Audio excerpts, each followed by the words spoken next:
નમસ્કાર, બપોરના 3 વાગ્યાનો સમય થઈ રહ્યો છે. આપ જોઈ રહ્યા છો ગુજરાત ફર્સ્ટ સમાચારો સાથે હું છું માનસી સોની. લેટર કાંડનો વિવાદ સતત વકરી રહ્યો છે. નવી અપડેટ્સ આવી રહી છે. ભાજપના નેતાઓ પાટીદાર દીકરીને મળવા પહોંચ્યા જેલમાં. ઇફકોના ચેરમેન દિલીપ સંઘાણી દીકરીને જેલમાં મળવા પહોંચ્યા તો ભાજપના નેતાઓના ફોટો સોશિયલ મીડિયામાં પણ વાયરલ થયા છે. દિલીપ સંઘાણીએ જેલમાં દીકરીને મળ્યા તેની પુષ્ટિ પણ આપી. દીકરી મુદ્દે મુખ્યમંત્રીને સાચી હકીકત જણાવી છે અને તેવું દિલીપ સંઘાણીએ કહ્યું છે. આ સાથે જ અમર ડેરીના ચેરમેન, અમરેલી ખરીદ વેચાણ સંઘના પ્રમુખ પણ આ દીકરીને જેલમાં મળ્યા હતા. વધુ જાણકારી આપી રહ્યા છે સંવાદદાતા ફારૂક કાદરી.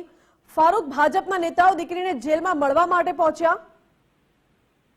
જણાવ્યું કે જિલ્લા ભાજપના અને જે અમરેલી જિલ્લામાં પાયાનો પથ્થર કરાય તેમાં દિલીપ સંઘાણી આજે સવારમાં જ અમર ડેરીના ચેરમેન અશ્વિન સાવલિયા અને જયંતિ પાનસુરિયા જોડે મળવા ગયા હતા.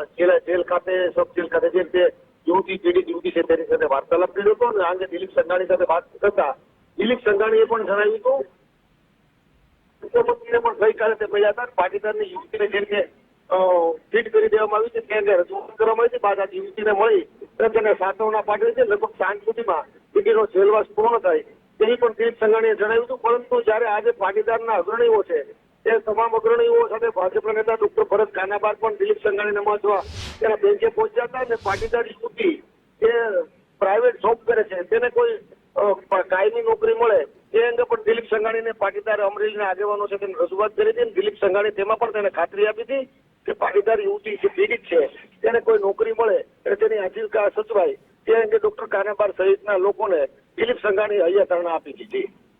જી ફારૂક, આભાર આપનો. દિલીપ સંઘાણી સહિત ભાજપના નેતાઓ પણ પહોંચ્યા હતા દીકરીને જેલમાં મળવા માટે. જેલવાસમાંથી મુક્તિ ક્યારે મળશે તેની રાહ જોઈ રહ્યા છે દીકરીના પરિવારજનો.